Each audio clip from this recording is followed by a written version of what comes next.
Hello everyone. After what feels like an eternity, I, a 27-year-old man, have decided it's time to discuss what has been going on with me recently. Here's the thing. Until lately, I was convinced I was marrying the love of my life. Her name is Tessa, she's 26, and for 4 years, I believed we were unshakably solid. Now, I'm sitting here, sifting through the wreckage, wondering how I missed the signs that were so clearly laid out before me. Our story began like so many others. We met at a mutual friend's birthday celebration. She was immediately captivating, funny, fiercely confident, and possessed a no-nonsense attitude that I found incredibly refreshing. I'd dated before, but no one had ever connected with me on the same fundamental level. We just fit. Our relationship progressed naturally. We moved in together after a year, and it felt like we were reading from the same life script. We shared aligned visions for our careers, our marriage, and the family we hoped to build one day. She was a freelance graphic designer, and I worked as a project manager for a tech firm, so our schedules and lifestyles dovetailed perfectly. Life wasn't a fairy tale, but it was deeply, authentically happy. We'd been discussing marriage for a while, but it was last year that I decided to make it official. I planned a simple, intimate dinner at home, just the two of us. Her reaction was everything I could have hoped for. She cried, she hugged me, and through her tears, she said, yes. That very night, we began weaving the tapestry of our future, a cozy autumn wedding, a limited guest list, and a charming little venue by the lake. In that moment, everything felt perfect, as if every piece of my life had finally clicked into place. Or so I had believed. The initial red flags were subtle, little fissures in our foundation that I consciously chose to ignore, dismissing them as pre-wedding jitters or work-related stress. For instance, Tessa's initial, explosive enthusiasm for wedding planning began to wane just a few months in. At first, she was all in. My phone would buzz constantly with Pinterest boards of floral arrangements, wedding dress designs, and color palettes. She'd ask for my opinion on the smallest details, from the font on the invitations to whether I preferred tulips or roses for the centerpieces. But then, almost imperceptibly, the excitement evaporated. When I'd ask, "Hey, have you chosen your bridesmaids yet?" she'd shrug and offer a non-committal, "Not yet, I'm still thinking about it." The same pattern repeated with the cake, the music, the venue. Every decision we'd been so thrilled about became a chore she wanted to postpone. "There's still time," became her mantra. The wedding, which was supposed to be the celebration of our union, felt like it had become an afterthought. I told myself it was just stress. Wedding planning is overwhelming, right? And Tessa did have a lot on her plate with work. I assumed it was a phase, that she'd eventually snap out of it. What I failed to grasp was that her dwindling enthusiasm wasn't about the wedding at all. It was a symptom of her growing uncertainty about us. The real, undeniable slap in the face happened during a night out with friends. Someone brought up that silly TikTok game you've probably seen. The one where you have to answer personal questions while keeping a straight face. It was all lighthearted fun until the question landed, if you could relive one relationship, which would it be? Without a moment's hesitation, Tessa answered, "Oh, probably Dylan." Just like that. Dylan. Her college ex. The guy who had cheated on her and shattered her heart. The room plummeted into an awkward, deafening silence. She let out a nervous giggle and tried to backtrack, stammering, "I mean, not that I'd want to. It's just a significant part of my past, you know?" I wanted to confront her right then and there, but we were surrounded by friends, so I bottled it up. Later, when we were alone, I broached the subject. "What was that about, Tessa? Dylan? Why would you choose to revisit that relationship?" She simply shrugged it off as if it were the most trivial thing in the world. "It was a stupid game, Liam. Don't take it so seriously." She gave me a placating smile and immediately changed the subject. I didn't press it, not because I believed her, but because I didn't want to start a fight over what I desperately hoped was a minor, isolated incident. But deep down, that moment lodged itself in my mind, a splinter of doubt I couldn't dislodge. After that night, her behavior became increasingly difficult to ignore. She was glued to her phone more than usual, often scrolling through messages with a secretive, little smile playing on her lips. She started crafting vague excuses for why she couldn't hang out, canceling our plans at the last minute. "Oh, sorry, I just have a lot of work to catch up on tonight." Or, "I think I promised my mom I'd visit this weekend." The justifications weren't inherently suspicious on their own, but they were stacking up. I could feel the distance growing, as if I had been demoted from priority to placeholder. Then came the Friday night that shattered everything. I came home from work early, looking forward to a quiet evening with Tessa. I envisioned ordering takeout, binge-watching a show, and just reconnecting. But the moment I stepped inside, I could feel the atmosphere was wrong. She was seated on the couch, her laptop open, but she wasn't working. She was just staring at the screen, completely unfocused. "Hey, I'm home," I said, trying to cut through the palpable tension. "You're early," she replied, and the tone in her voice made it sound like an accusation. I shrugged it off and headed to the kitchen to start dinner, but the silence in the house was oppressive. Normally, she'd ask about my day or tell me about hers. That night, there was nothing. Finally, I turned and asked, "Is everything okay?" She shut her laptop with a definitive click and looked at me, her expression a mask of resolve. "Actually, there's something I need to talk to you about." My stomach sank.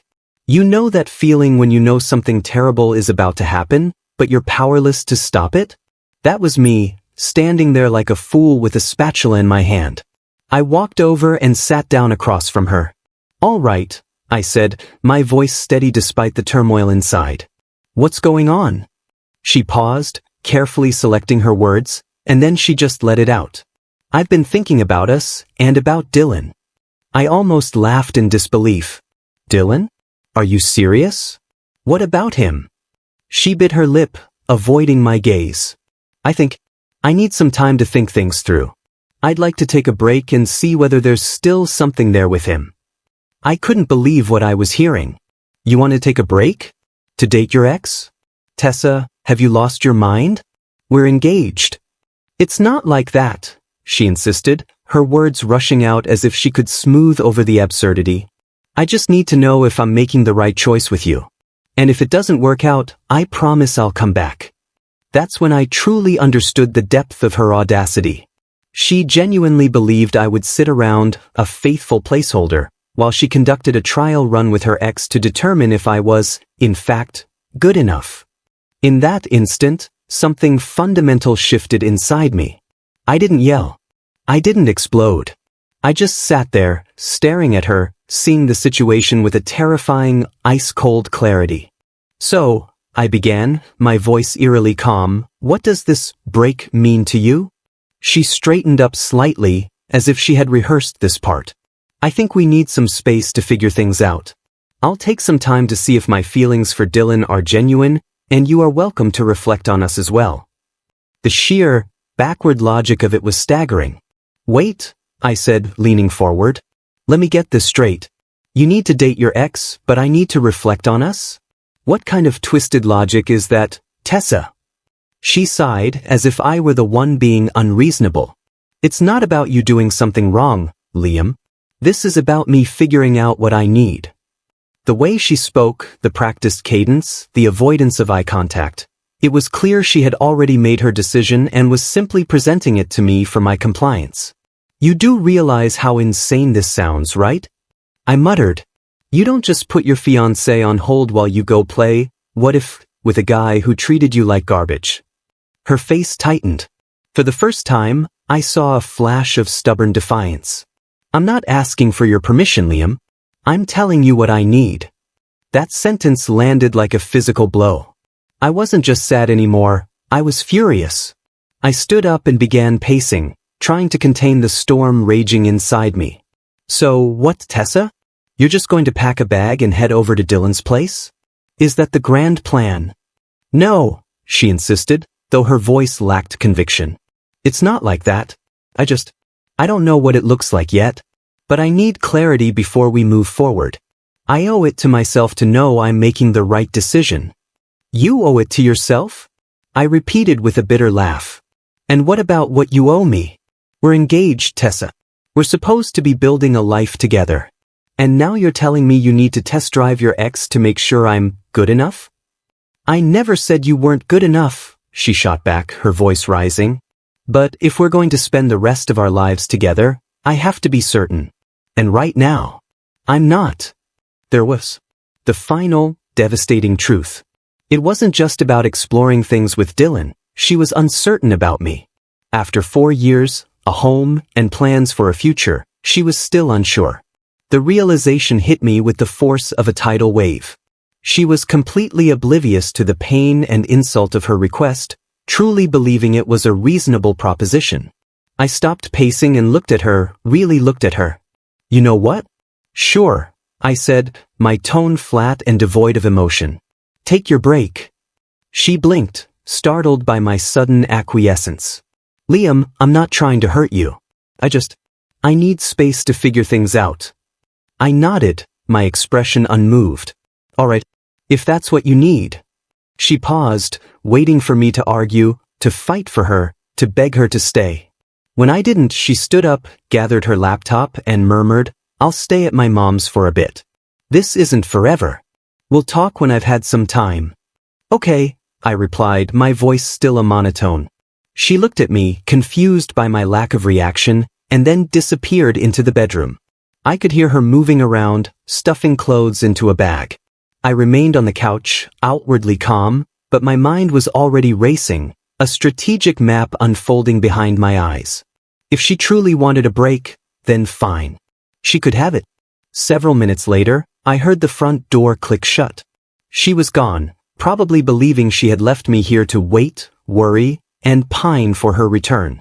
She had no idea that the man she left behind was not the same one she had met 4 years ago. I was not going to sit around and do nothing. She could chase her fantasy. I was about to architect my new reality.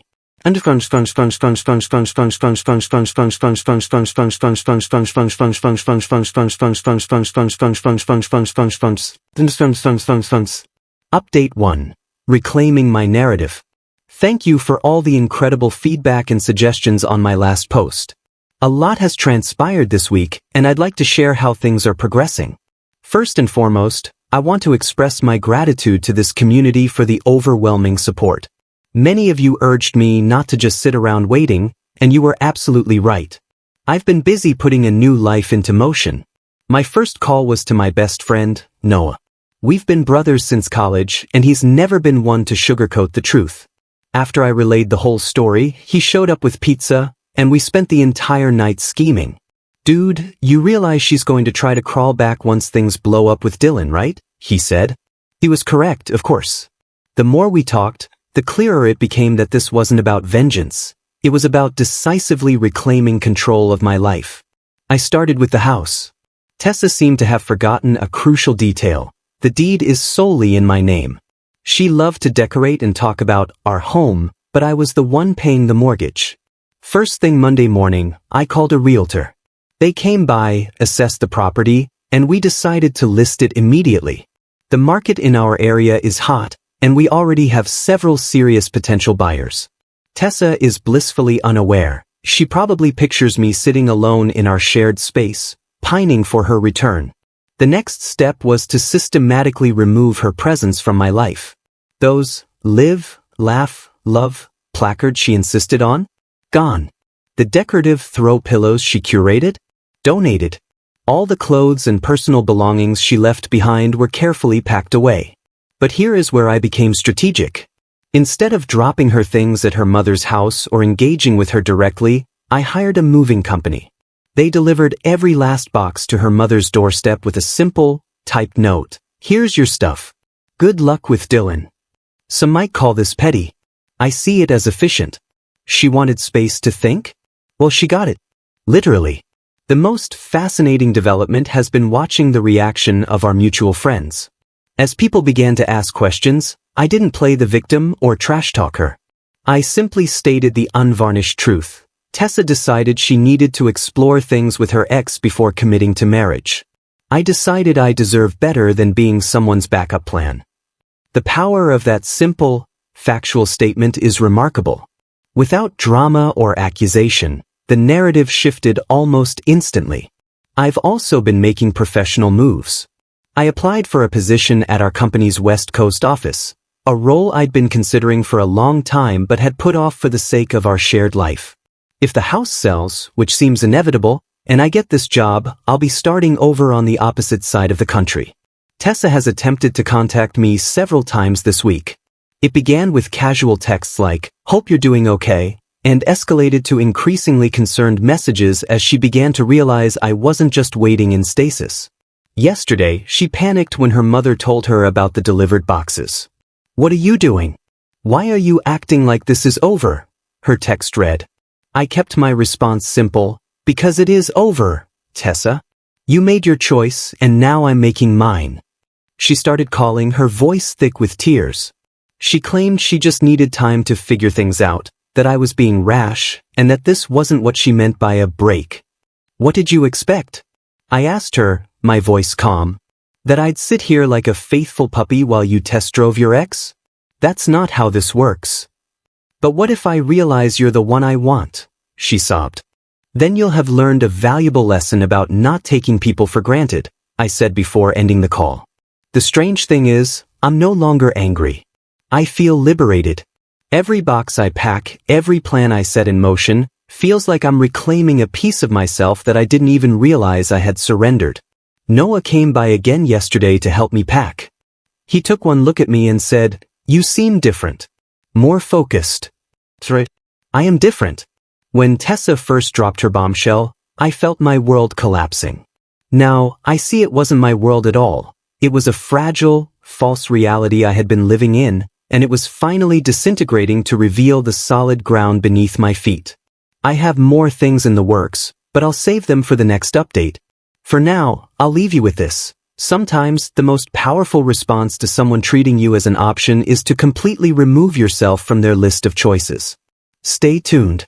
This story isn't over yet, and I have a feeling Tessa is about to discover that her break to figure things out isn't going to go nearly as planned.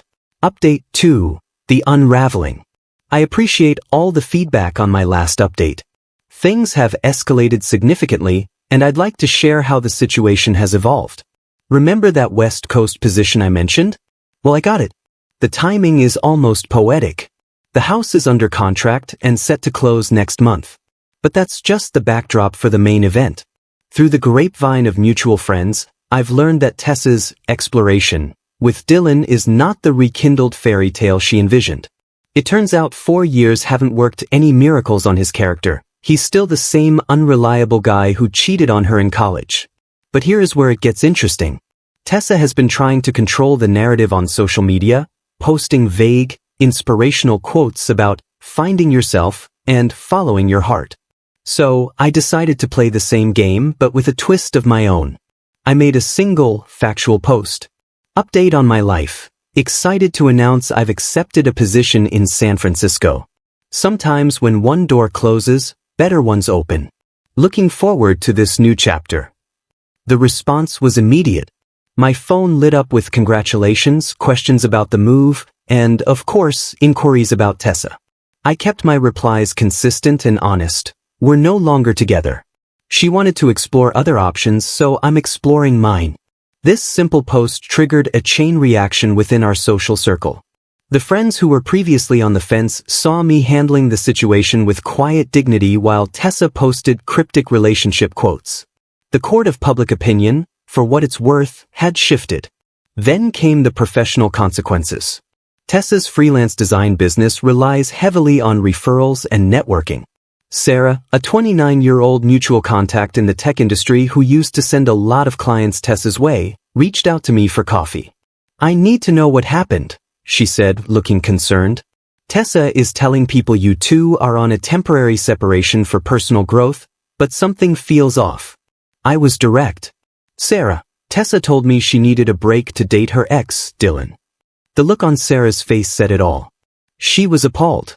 By the end of the week, several of Tessa's potential clients had put their projects on hold. It wasn't because I badmouthed her. It was because, honestly, who wants to entrust their business to someone who treats commitment so lightly? Tessa felt the shift immediately. Her texts became more frantic. "Why are you telling people about Dylan? You're ruining my reputation. This isn't fair, I just needed time to think."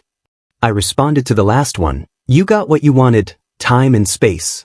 How I choose to spend mine is no longer your concern. Then came the turning point. Dylan, in his infinite wisdom, posted a picture of the two of them together at the very restaurant where Tessa and I had our first date. It was a pathetic attempt to recreate our history. The post was deleted quickly, but not before it was seen and screenshotted by several friends. The last vestiges of support for Tessa's finding myself journey evaporated. Even her own sister contacted me. "I'm so sorry about how she's handling this," she said. "You deserve better." The most satisfying part of all this? I didn't have to be vengeful. I simply lived my life openly and honestly, while Tessa tried to play both sides. The truth has a way of rising to the surface on its own. She showed up at my office yesterday. The Dylan experiment had clearly run its course. He'd already shown his true colors, flirting with other women and being generally untrustworthy, a familiar story. She was crying. "I made a huge mistake," she sobbed. "I was scared of commitment. I thought I needed to know if there was something better out there, but I was wrong. You're the best thing that ever happened to me." I looked at her, my heart encased in ice. "No, Tessa. The best thing that ever happened to me was you showing your true colors before we got married." She tried to argue, pleading that we could fix things, that she would go to counseling, that she would prove she could be trusted again. I simply shook my head. "You don't get it, do you? This isn't about Dylan anymore. This is about you thinking you could keep me as a backup plan while you explored your options. That's not love, Tess. That's convenience." She left my office utterly distraught, but I felt a profound sense of peace. The house closes next week, my bags are mostly packed, and my new life in San Francisco begins in a month. Some people think I'm being too harsh, that everyone makes mistakes. But this wasn't a mistake, it was a calculated choice. Every text she sent Dylan, every lie about her whereabouts, every second she spent planning to put our life on hold, these were all conscious decisions. I'll provide another update once the move is complete. For now, I'll leave you with this. Sometimes the best revenge isn't about getting even, but about getting better. And that is precisely what I'm doing. Final update, a new horizon. Thank you for following my journey. This will be my final update, and I'm happy to report that it concludes with a true sense of peace and new beginnings. San Francisco is everything I hoped for and more. My new apartment has a stunning view of the bay, and the tech scene here is incredibly dynamic. My new team is fantastic. It's refreshing to be surrounded by people who are driven by growth and innovation, not personal drama. But let me tie up the loose ends from back home. The house closing went smoothly, and it actually sold for over the asking price. It was strangely satisfying to hear through mutual friends that Tessa didn't believe I'd actually sold it until she drove by and saw the new owners moving their furniture in. Here's where the story took another revealing turn. Dylan himself reached out to me. He sent a long message, essentially absolving himself of guilt. He claimed he never meant to cause problems and revealed that Tessa had been the one to initiate contact, months before she ever asked me for a break. She had been meticulously laying the groundwork for her escape plan, ensuring her safety net was in place before she took the leap. The ultimate irony? Dylan was the one to end things with her. His reasoning, as he put it, was, if she could do this to you, she could do it to anyone. Tessa's professional life continued to unravel. Word had spread throughout our industry. One of her biggest former clients actually contacted me. "We heard what happened with the engagement," they said. "We're looking for a designer who understands long-term commitment. Do you know anyone reliable?" I recommended a talented colleague of mine, and she landed the contract. That, I suppose, is karma in its purest form. Her social media presence became a spectacle, a cycle of sorrowful quotes about lost love, angry posts about toxic people who can't handle growth, and finally, desperate attempts to portray herself as happy and successful. The pinnacle was a post announcing she was starting her own design firm. 3 days later, she was quietly sending out job applications. Last week, her sister reached out one final time. Tessa has been living with their parents, apparently telling people she needs time to heal from our separation. Her sister's words were telling, "She really thought you'd wait for her. When you sold the house and moved, it shattered her entire fantasy." The most symbolic moment came during a video call with my old friend group. They were filling me in on local gossip when someone mentioned seeing Tessa at a coffee shop, trying to explain to a potential client why her portfolio website was down. She had forgotten that I was the one who set up and maintained her hosting. When the subscription lapsed, she had no idea how to restore it. It's a problem that is, thankfully, no longer mine to solve. My new life here is flourishing. I've joined a rock climbing club, started taking Spanish lessons, and adopted a wonderful dog from a local shelter. His name is Zeus, and he's already a more loyal companion than my ex-fiancé ever was. The tech community has been incredibly welcoming, and I was even invited to speak at a developers conference, an opportunity that would never have materialized if I'd stayed. I had one final interaction with Tessa. She emailed me, asking for some old photos from our shared cloud storage. I had already downloaded everything I wanted and terminated the account weeks earlier. Her email read, "I know you're trying to erase me from your life, but you can't just delete our memories." Those 4 years meant something. My reply was brief, "You're right. Those years taught me what I don't want in a partner. Thanks for the lesson." Some mutual acquaintances still believe I should be more understanding of her moment of confusion. But that's the crucial point they miss. This wasn't a moment. It was a series of calculated decisions to secure a backup plan while she pursued what she perceived as a better option. The most important lesson I've learned from all of this is that sometimes the most devastating events pave the way for the most beautiful outcomes. If Tessa hadn't revealed her true nature, I might have married her, only to discover her profound lack of integrity years later, potentially with children involved. Instead, I'm in a vibrant city with a career I love, surrounded by new friends and possibilities. The sting of betrayal has been completely replaced by a profound gratitude for the bullet I so narrowly dodged. Thank you to everyone who has followed this story and offered your support.